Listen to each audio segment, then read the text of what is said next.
नमस्ते, आप सभी का आपके अपने इस यूट्यूब चैनल हिंदी वाले मास्टर पर बहुत-बहुत स्वागत है।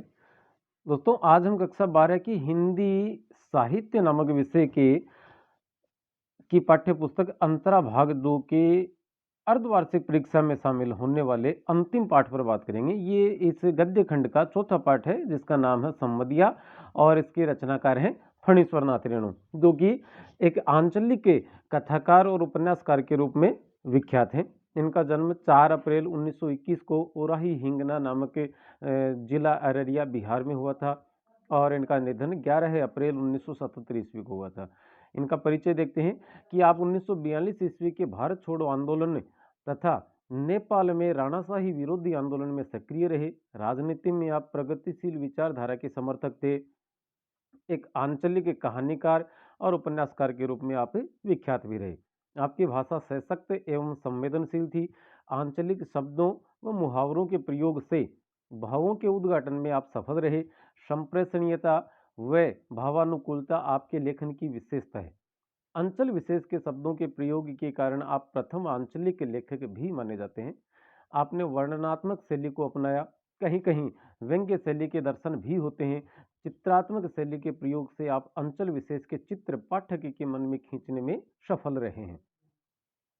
अभावों से पीड़ित जनता की बेबसी व कष्टों के प्रति गहरी संवेदना के कारण ही आप आधुनिकता की तरफ बढ़ते समय में भी दौर में भी ग्रामीण समाज का सशक्त मार्मिक व यथार्थ चित्र प्रस्तुत करने में सफल रहे हैं।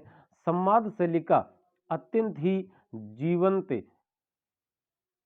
संवाद शैली का प्रयोग है वह अत्यंत ही जीवंत बन पड़ा है। आप देखेंगे पहलवान की ढोलक में जो इनकी ढोलक की जो आवाज़ थी उसमें भी एक गद्य में इन्होंने एक लय पैदा कर दी थी।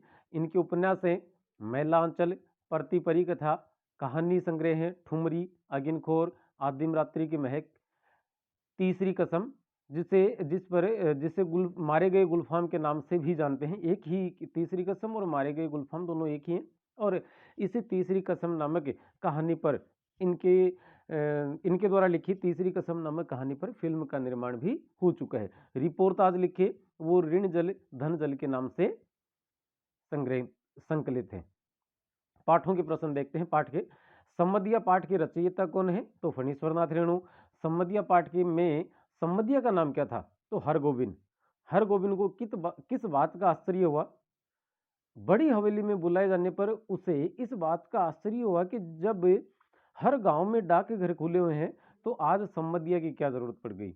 आज तो लंका तक भी संवाद भेजे और प्राप्त किए जा सकते हैं। तो इसमें एक देश का नाम भी उल्लेखित हुआ है जिसका नाम श्रीलंका या लंका है, तो आप वो भी ध्यान रखें।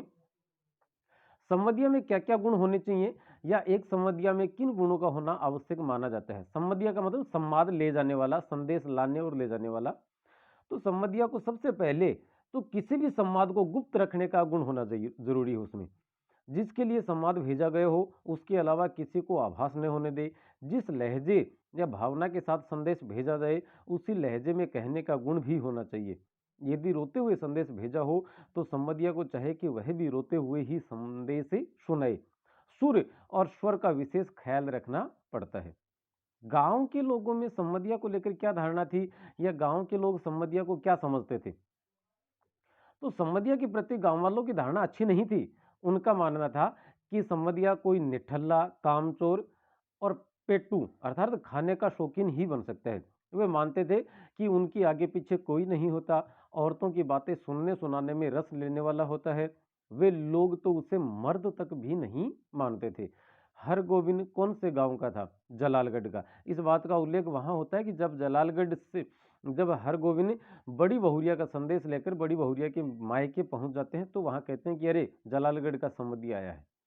बड़ी बहुरिया ने हरगोविंद को कितने रुपए दिए थे? तो अपने आंचल से निकाल कर उसने एक आंचल साड़ी के आंचल से खोलकर उसने 5 रुपए का नोट दिया था जो बड़ा पुराना सा था।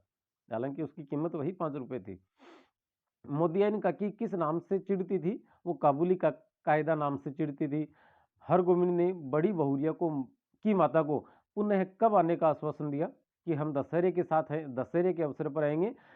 उस समय बड़ी बहुरिया को साथ लाएंगे, 15 दिन तक रहेंगे। 15 दिन का नाम लिया था उसने।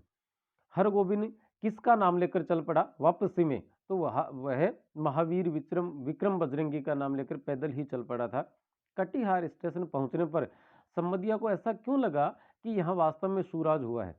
क्योंकि इससे पहले जब भी वह आता था तो वहां उसे पूछना पड़ता था कि अमुक गांव की तरफ जाने वाली ट्रेन या गाड़ी किस प्लेटफॉर्म पर होगी, और ऐसा पूछताछ करते करते कई दफा उसकी ट्रेन निकल जाया करती थी। लेकिन इस बार ऐसा नहीं हुआ, क्योंकि अब वहां पूछना नहीं पड़ता कि कौन सी गाड़ी किस प्लेटफॉर्म से जाएगी, बल्कि भोंपू शब्द बताता रहता है, अर्थात माइक में उद्घोषणा होती रहती है।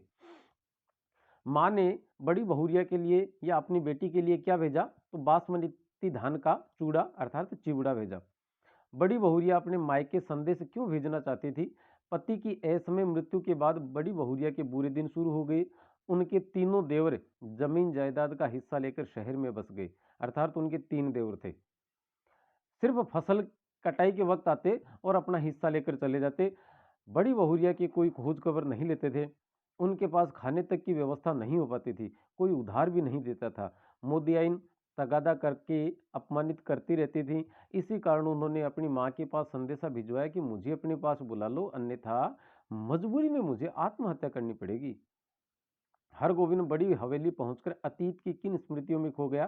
तो आप इस पाठ पर जाएंगे तो आप पाएंगे कि जो ही हरगोविंद वहां पहुंचता है तो मोदियाइन काकी पहले से बैठी है, जो बड़ी गुस्से में है, तगादा कर रही है कि उधार लेते टाइम शर्म नहीं आई, लेकिन अब मोदियाइन मांगती है तो जी मोटा होता है।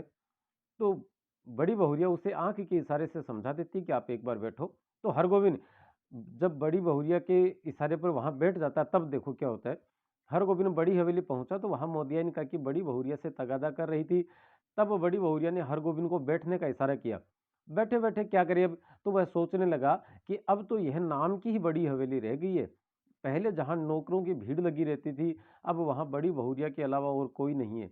जिन बड़ी बहुरिया के हाथों में मेहंदी लगाकर गांव की नाइन अपना परिवार पाल लेती थी, आज वही बड़ी बहुरिया अपने ही हाथों से सूप लेकर अनाज साफ कर रही है। एक समय वो था और एक आज ही का है। हरगोविंद बड़ी बहुरिया का संदेशा क्यों न सुना सका? हरगोविंद के अनुसार बड़ी बहुरिया पूरे गांव की लक्ष्मी थी। यदि वह बड़ी बहुरिया की विपत्तियों वाला संदेश उनकी मां को बता देता तो वे उन्हें अपने पास बुला लेती। हरगोविंद ने सोचा कि यदि ऐसा हुआ तो उनके गांव की बदनामी होगी, लोग उसके गांव का नाम लेकर हिकारत से थूकेंगे। जब लक्ष्मी ही गांव से चली जाएगी तो गांव में शेष ही क्या रह जाएगा? यही सोचकर हरगोविंद बड़ी बहुरिया का संदेश उनकी मां को सुना नहीं पाया था। वापस जलालगढ़ लौटने पर हरगोविंद ने क्या संकल्प लिया?